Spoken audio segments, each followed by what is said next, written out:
여러분 안녕하십니까? 성북 실버 IT 통통 동네 이야기 시간입니다.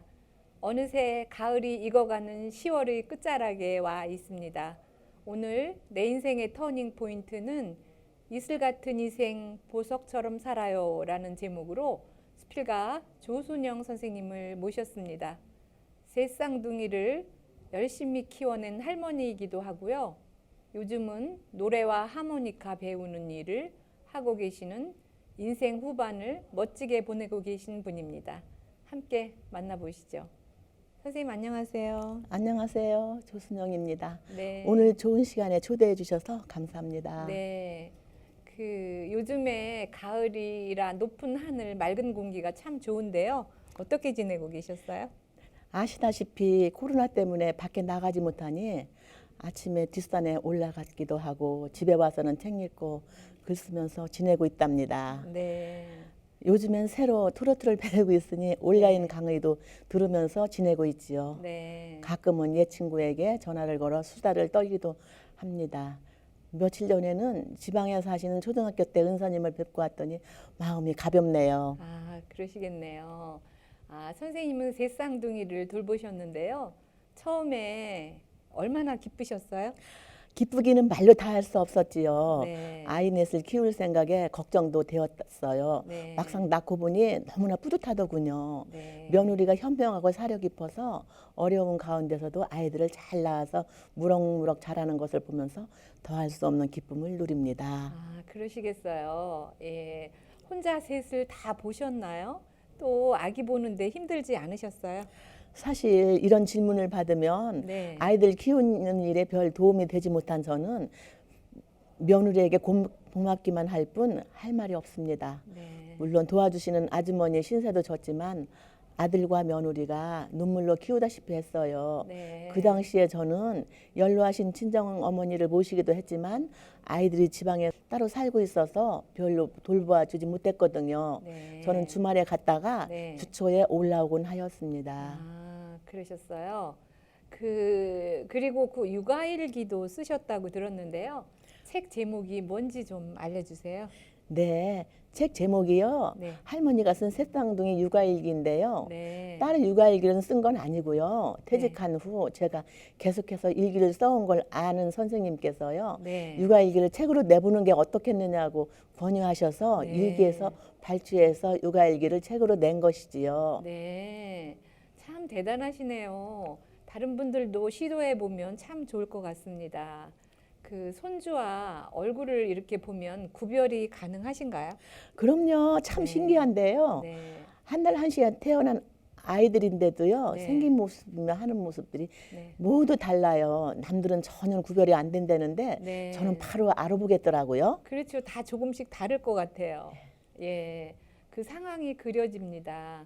지금 세 쌍둥이 나이가 몇 살인가요?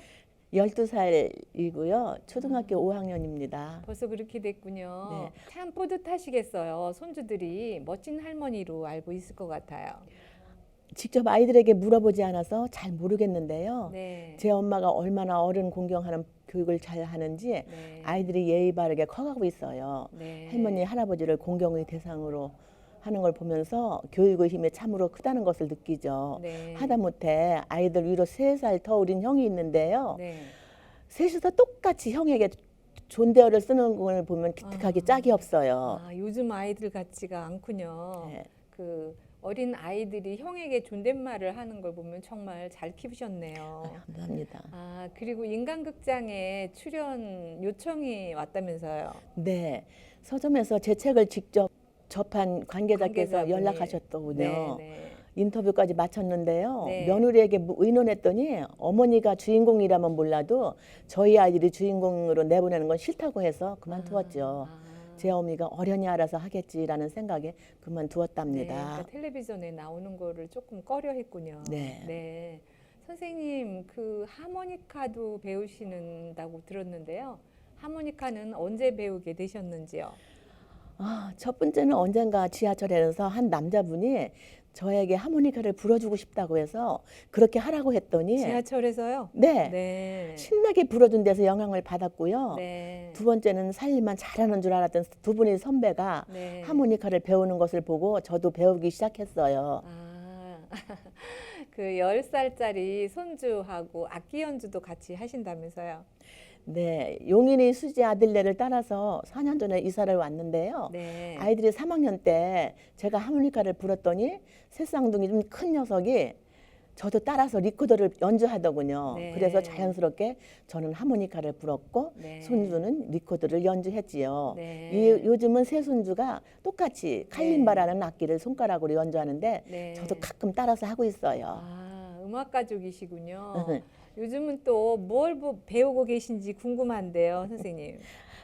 가곡과 스포츠 댄스를 잠깐 했는데요. 네. 코로나19 때문에 쉬고 있고요. 네. 요즘은 트로트를 배우고 있어요. 트로트요? 네. 네. 어렸을 때부터 일을 하면서도 노래를 흥얼거리길 좋아했는데요. 네. 나이가 들자 트로트가 마음에 와 닿더라고요. 아, 요즘에 그 트로트가 대세라 그러는데 그 가곡, 스포츠 댄스, 트로트까지 선생님은 늘 새로운 일에 그 도전장을 내시는 것 같아요. 퇴직하기 전에는 살림하랴, 직장일에 아이들 키우고 네. 정신이 없었는데요.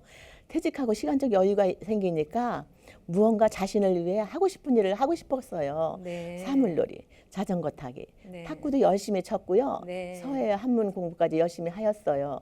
처음엔 기타를 배우다가 연습을 안 하니까 못하게 되더라고요. 네. 건강산 운동은 모두 접고 지금은 트로트 공부와 하모니카를 불고 있지요. 아, 그 열정이 어디에서 나온다고 생각하세요?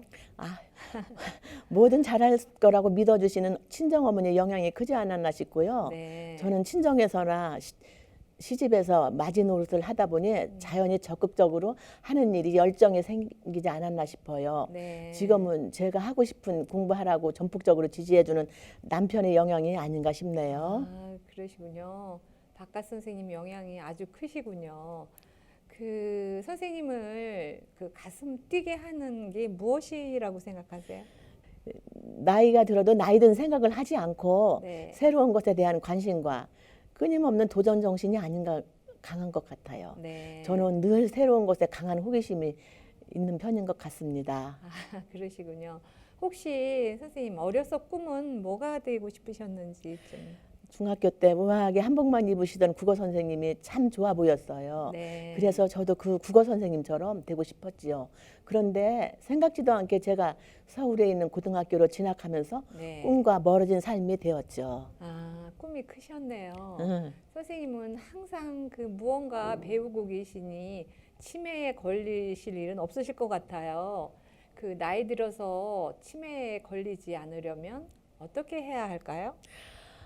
홀로 자식을 넷이나 떠맡아서 기르신 어머니는 연세가 들자 치매로 고생을 하셨어요. 네. 자식들이 뜻대로 되지 않은 것에 대한 한이 많으셨나 봐요. 그래서 저는 매사를 긍정적으로 생각하고 한과 슬픔이 적으면 치매에 걸리는 확률이 낮다고 생각합니다.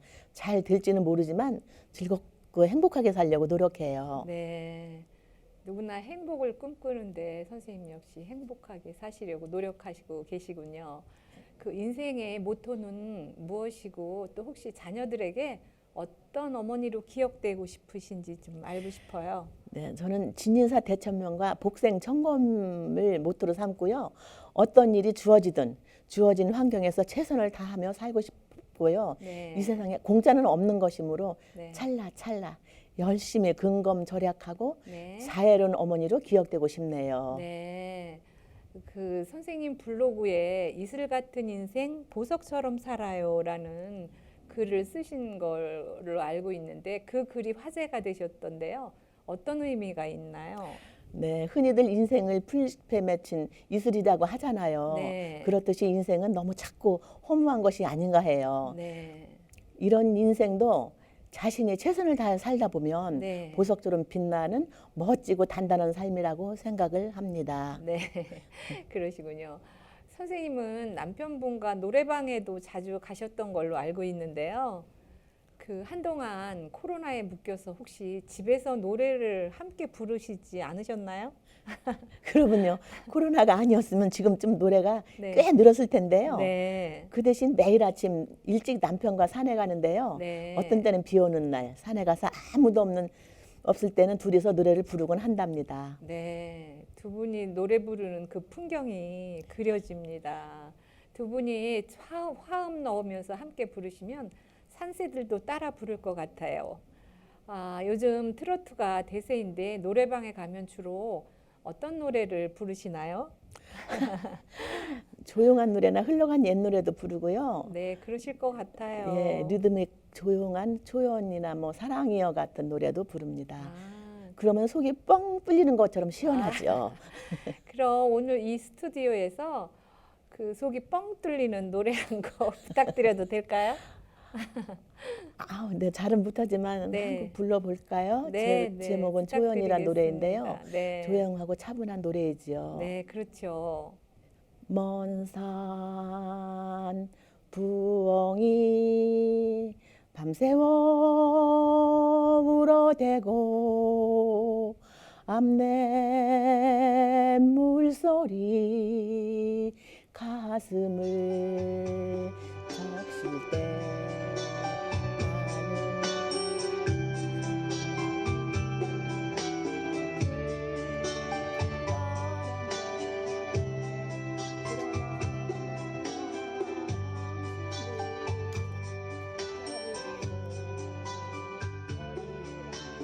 요즘에 유명한 작곡가한테 가서 배우신다고 들었는데 역시 잘하시네요, 선생님. 죄송해요. 너무 잘하셔도 그렇고 그런데 어쨌든 잘하셨어요. 다음에 또 듣기로 하고요. 아, 선생님은 20년씩이나 유교 경전을 공부하셨다고 들었어요. 어떻게 그렇게 오랜 기간 그 20년 동안 하셨다는데 그렇게 오래도록 어떻게 공부를 그렇게 하셨는지 궁금합니다. 이제 자신을 내려놓고 남을 인정하는 마음으로 사는 게 네. 결국은 남도 나도 행복해지는 길이 아닌가 합니다. 네. 마음을 비우고 욕심 없이 옆에 있는 사람들과 행복하게 사는 게 제가 삶에서 얻은 가장 값진 기운이 아닌가 하고요. 네. 어제도 행복했으면 오늘도 행복할 것이고 오늘 행복했으면 내일 또한 행복하지 않겠어요? 네. 저는 그렇게 비우는 데서 네. 행복을 찾으며 사는데 의미를 두고 있어요. 네. 비록 남은 건 없지만 강의를 하는 선생님이 열정적이며 진실한 강의가 좋고요. 네. 생각이 같은 도반들과 함께 공부하는 게 좋아서 시간 가는 줄 모르고 계속하는 게 아닌가 생각이 듭니다. 네. 선생님, 어제도 행복하면 오늘도 행복하고 오늘이 행복하면 내일도 행복하다는 귀한 말씀에 공감이 가는데요. 오늘 귀한 말씀 정말 잘 들었습니다. 감사합니다. 오늘 내 인생의 터닝 포인트는 이슬 같은 인생 보석처럼 살아요라는 제목으로 조순영 수필가를 모시고 이야기를 나눠 보았습니다. 누구나 내면을 살찌우는 시간이 중요한 것 같습니다. 나이 들어도 늘 무언가 배우려고 노력하는 모습이 돋보이는 시간이었습니다. 오늘도 멋진 하루, 후회 없는 나날 되시기 바랍니다. 이상으로 성북실버 IT 통통 동네 이야기 시간을 마칩니다. 지금까지 진행의 김자인이었습니다. 함께 해주신 여러분 고맙습니다.